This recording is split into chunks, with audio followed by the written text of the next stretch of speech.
이번 강의는 한국의 농업 분야 국제무역협정 체결이 어떻게 전개되어 왔는지를 살펴보겠습니다. 1970년대 이래 한국은 공산품 수출국이자 농산물 수입국으로 통산 전략을 수립하고 경제성장을 추진해 오면서 산업화, 도시화, 개방화가 가속화되었습니다.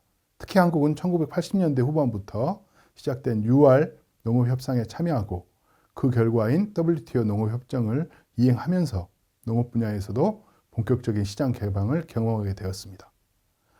2000년대 들어서는 칠레, 아세안, EU, 미국, 호주, 중국 등 주요 교역국가의 FTA 협상을 체결하였고 2004년 쌀 관세와 유예를 위한 재협상과 2015년 쌀 관세와 전환을 거치면서 이제 한국 농업은 세계 농업과의 무한 경쟁 시대에 돌입했습니다. 이렇듯 지난 30년간 한국의 농업 통상과 농업 정책은 시장 개방 대응과 수입 피해 대책 수립이라는 변함없는 명제에 도전해 왔다고 볼 수 있습니다. 여기에서는 1980년대 후반부터 시작된 다자간 협상으로 탄생한 WTO 체제와 한칠레 FTA를 시작으로 본격화되었던 자유무역협정 체제로 구분하여 전반적인 시장 개방의 과정과 통상 정책 및 국내 대책의 변화를 살펴보도록 하겠습니다. 한국이 1980년대 후반까지는 주요 농수산물에 대해 수입을 제한할 수 있었던 것은 관세와 무역에 관한 일반협정 제18조 B항, 일명 개도국의 국제수지 조항에 의거하여 국제무역수지가 적자인 개도국의 경우에 농수산물에 대해서는 수입을 제한할 수 있었기 때문입니다. 이에 근거하여 한국은 1967년 가트 가입 이래 주요 농수산물의 수입을 제한해 왔습니다. 그러나 1989년에 가트로부터 이러한 BOP 조항 졸업 판정을 받게 됨으로써 한국은 수입이 제한되었던 273개의 농수산물을 연차적으로 수입 개방해야 하는 의무를 갖게 되었습니다. 이에 한국 정부는 가트와의 협의를 통해 기존 수입 제한 조치의 철폐를 2단계에 걸쳐 추진하기로 하였습니다. 그런데 한국이 가트 체제 하에서 BOP 조항을 졸업한 그 시점에 농업 분야에 대한 무역 자유화 논의가 처음으로 진행된 가트 제8차 다자무역 협상인 UR 협상이 거의 종결 단계에 이르고 있었습니다. 이에 정부는 1994년 이후 수입 자유화가 예정된 고추, 마늘, 포도, 돼지고기, 닭고기, 쇠고기 등 나머지 BOP 108개 품목에 대해서는 UR 농업협상 결과에 맞추어 1995년부터 2001년까지 좀 더 긴 시간을 가지고 단계적으로 개방하기로 하였습니다. UR 농업협상은 세계 농산물 교역을 확대하고 국제시장에서 공정 경쟁이 이루어지도록 하는데 그 목적이 있었습니다. 이를 위해 농업 분야에서 광범위하게 시행되어 온 무역 외국적 지원을 줄여나가는 방법으로 크게 시장 개방, 국내 보조, 그리고 수출 보조 이 세 가지 분야로 나뉘어 논의가 이루어졌습니다. 6월 협상에서 합의된 시장 개방 관련 주요 내용을 살펴보면 다음과 같습니다. 첫째, 예외 없는 관세화를 기본 원칙으로 정하고 그동안 비관세 장벽의 형태로 수입 제한되었던 모든 농산물을 국내의 가격차 방식으로 새롭게 호환된 관세 산정치를 이용해 관세화하며 이를 이행 기간 동안 단계적으로 인하하도록 하였습니다. 둘째, 관세화 대상 품목의 경우 기준연도 3년간 국내의 평균 가격 차이를 관세 상당치로 부과할 수 있으나 이행 기간 동안 수출국의 안정적인 수출 물량을 보장해 주기 위해 수입국은 현행 시장 접근과 최소 시장 접근과 같은 쿼터 물량을 제공하기로 하였습니다. 셋째, 이러한 관세화 및 시장 접근 기회 보장 등 시장 개방 약속을 이행함에 따라 특정 품목의 수입 가격이 기준 이하로 급격히 하락하거나 수입 물량이 기준 이상으로 급증하는 경우 특별 긴급 관세 조치 SSG를 발동할 수 있으며 이 경우 수입량을 직접적으로 제한할 수 있는 것은 아니고 추가적인 관세만을 부과하는 범위에서 제한을 허용하였습니다. 따라서 모든 회원국은 UR 농업협정의 시장 개방 원칙과 주요 이해 당사국가의 양자 협상 결과를 반영한 법적 형식을 갖춘 시장 개방 계획 이것을 1994년 2월 15일까지 가트에 제출하기로 하였습니다. 이에 한국도 협정의 기본 원칙과 주요국가와의 양자 협상에서의 합의 내용을 담은 이행 계획서를 작성해서 제출했으며 회원국들의 검증 과정을 거쳐 각국의 최종 이행 계획서가 확정되었습니다. 한국은 최종 이행 계획서의 검증 과정에서 쌀, 쇠고기 등 79개 품목에 대한 국영무역과 고추, 마늘 등 63개 품목에 대한 종량세 또는 종가세의 선택적 사용을 관철시켰습니다.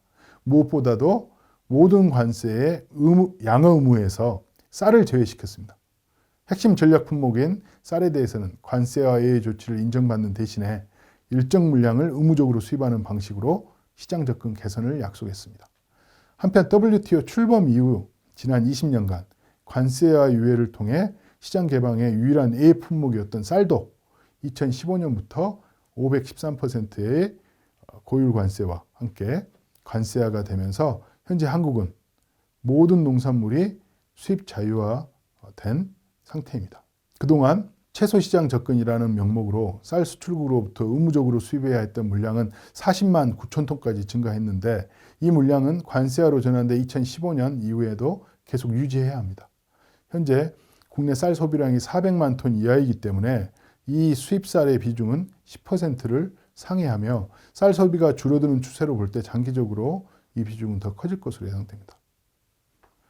이러한 시장 개방 외에도 UR협정은 각국의 국내 보조금 중에서 생산이나 가격에 영향을 미치는 가격 지지나 투입제 보조와 같은 보조금을 감축 대상 보조로 규정하여 점차 줄여나가도록 하고 국제시장을 직접적으로 왜곡시키는 수출 보조금도 감축하도록 하였습니다.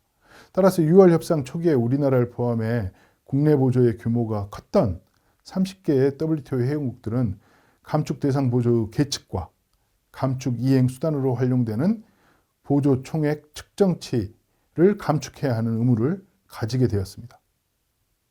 1986년부터 1988년 이 3개년의 자국의 평균 감축 대상 보조 지원 실적이 기준 AMS로 설정되어 선진국은 1995년부터 2000년까지 기준 AMS의 20%를 매년 균등하게 감축해야 하며 개도국은 1995년부터 2004년까지 기준 AMS의 13.3% 매년 감축해야 했습니다. 한국의 기준 AMS는 기준 연도인 1989년부터 1991년에 쌀, 보리, 콩, 옥수수, 유채수매에 사용한 평균 보조금인 2조 2,595억 원으로 설정되었으며 10년간 매년 770억을 삭감해 2004년에는 1조 4,900억 원까지 줄이기로 한 이행계획서를 제출하였습니다. 이러한 국내 보조에서의 제약은 한국 정부에게는 큰 부담이 되었는데 6월 시장 개방에 대응한 국내 농업에 대한 지원이 확대될 필요가 있는 상황에서 매년 지출할 수 있는 보조 규모 한도가 계속 줄어들었기 때문입니다. 이 그림은 1995년 이래 한국의 AMS 사용 실적을 보여줍니다. AMS 양어 한도는 이행 계획에 따라 2004년까지 1억 4,900억 원으로 감소한 이후부터는 매년 동일하게 적용되고 있습니다. 한국은 1995년부터 2004년까지 거의 매년 양어 한도의 90% 이상으로 AMS를 사용한 것을 알 수 있는데 이는 주곡인 쌀에 대한 가격 지지 정책인 수매제도를 운영함으로써 초래된 상황으로 쌀에 대한 AMS만으로 전체 AMS의 한도에 육박했기에 다른 품목에 대한 지원이 여의치 않았으며 이로 인한 품목별 형평성 문제도 제기되었습니다. 결국 정부는 2004년에 양정개혁을 단행하였는데 이때 수곡 추매제도가 폐지되고 쌀소득 보전 직불제도와 공공비축제도가 도입되면서 2005년 이후에 양어 한도 대비 AMS 실적 비중은 급격하게 낮아졌습니다. 이는 쌀 농가의 소득은 고정 직불로 보존하고 급격한 쌀가격 하락은 변동 직불로 보완하도록 보조 방식을 개편했기 때문입니다.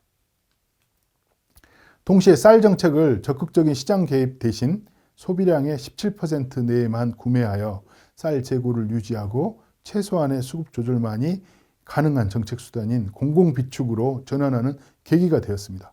이렇게 쌀에 대한 보조 유형이 변경됨으로써 2005년부터는 쌀값이 폭락하여 변동직불금 지급이 크게 늘어난 상황이 아니라면 변동직불금은 AMS 산출에서도 제외되었습니다. 이는 변동직불금의 규모가 쌀 생산액의 10% 미만일 경우에 AMS 대신에 품목 특정 최소 허용 보조로 분류되기 때문입니다. 이렇듯 WTO 체제의 출범은 시장 개방뿐만 아니라 국내 핵심 농업 정책의 대전환을 초래한 것을 알 수 있습니다. 한국은 이에 더 나아가 2020년에는 생산과 연계되지 않는 소득 지지를 더 확충하고 농업의 다원적, 공익적 기능을 촉진하기 위해 공익직불제로 주요 정책 수단들을 통합 개편하였습니다. 한국은 1990년대 이전까지 가트, WTO 다자체계 중심의 통상정책을 추진하여 양자강 무역협정인 FTA는 소극적이었습니다. 그러나 2000년대 들어 DDA와 같은 다자협상이 지체되면서 통상정책의 우선순위를 FTA 추진으로 전환하였습니다. 높은 대무역 의존도와 수출 주도형 경제구조 하에서 지속적인 경제성장을 위해서는 적극적인 FTA 추진이 불가피하다고 판단한 정부는 2003년 9월 중장기 FTA 추진 로드맵을 확정 발표하였습니다. 이러한 FTA 로드맵에 기반하여 정부는 FTA 체결 대상국을 확대하고 다수 국가들과 동시다발적인 FTA 협정을 추진해 왔습니다. 2004년 4월 칠레와의 FTA를 시작으로 미국, EU, 중국 등과 FTA가 발효되면서 한국은 전 세계 3대 거대 경제권과 모두 FTA로 경제 네트워크를 구축한 국가가 되었으며 현재 2020년 11월에 타결된 RCEP을 포함해 총 59개국과 20건의 FTA를 체결하였습니다. 17건의 FTA가 발효된 상태로 한중일 FTA, 메르코스르, CPTPP 등 다자간 FTA 협상도 진행되고 있습니다. 그러나 농업 분야에서는 이러한 적극적인 FTA 추진이 결코 달가운 상황이 될 수 없습니다. 거의 모든 FTA 체결 대상 국가의 농산물 무역 수지는 만성적인 적자 상태였기 때문인데 실제로 농업 분야는 FTA 협상 과정에서 시장 개방의 폭과 속도에 관해 상대국과 현격한 입장차를 보여왔습니다. 예컨대 칠레, 미국, 호주, 뉴질랜드, 캐나다 등 농업 강국들은 자국의 높은 국제 경쟁력을 가지고 있는 농식품 분야에 대해 예외 없는 관세 철폐라는 기본 입장을 표명하면서 가급적 빠른 시일 내에 자국 농산물의 시장 접근 확대를 위해 한국 농업 분야에 포괄적이며 큰 폭의 시장 개방을 요구했습니다. 반면에 한국은 대표적 취약 부분인 농업 분야의 민감성을 고려하여 관세 철폐 예외를 포함한 다양한 관세 인하 방식의 허용과 또한 일정 수준의 안전장치가 보장되어야 함을 주장하면서 농업 부분의 피해 최소화를 도모했습니다. 그 결과 주곡인 쌀과 쌀 관련 제품은 지금까지 체결한 모든 FTA에서 관세 감축 대상뿐만 아니라 별도의 수입 쿼터 제공과 같은 다른 형태의 추가적인 시장 개방이 없도록 양어 대상에서 제외되어 있습니다. 또한 국내 농업에 큰 영향을 미치는 보리와 콩, 소고기, 돼지고기, 닭고기, 분유, 감귤, 사과, 배, 포도, 고추, 마늘, 양파, 인삼 등의 경우 최대한 관세 철폐 예외, 고율 관세 유지, 계절 관세 도입 혹은 장기간의 관세 철폐 양어 품목으로 분류되도록 노력하였습니다. 하지만 FTA 협상은 상대방이 있기 때문에 우리의 기본 입장을 온전히 관철하기는 어렵습니다. 따라서 FTA 협상 결과는 상대국의 관심 품목에 대하여 일정 수준의 이익 창출의 기회를 보정해 주는 대신에 국내 민간 품목의 보호에 주력하는 협상을 진행해 왔습니다. 한국의 첫 번째 FTA 체결 대상국인 칠레를 비롯하여 FTA 협상 개시 선언 당시부터 한국 농업에 큰 영향을 미칠 것으로 예상되었던 EU, 미국, 호주, 뉴질랜드, 캐나다, 중국 등과의 FTA에서 합의된 국내 농산물 시장 개방 양어 수준을 포괄적으로 비교해 보면 그린 것 같습니다. 전체 농산물 중 관세 철폐의 예외를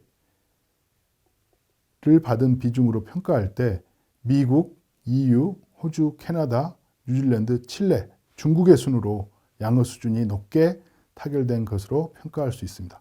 그러나 아무리 낮은 개방 수준의 FTA라 할지라도 주요 국가의 FTA 체결은 원칙적으로 WTO 체제에 비해 큰 폭의 시장 개방 이행이 불가피해서 현재 쌀을 제외한 모든 농산물의 관세가 FTA 체결국에는 지속적으로 낮아지고 있습니다.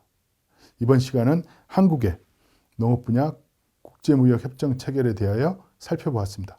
다음 강의에서는 한국이 농업 분야 국제무역협정에서 어떻게 대응을 했으며 향후 과제는 무엇인가에 대해서 살펴보겠습니다.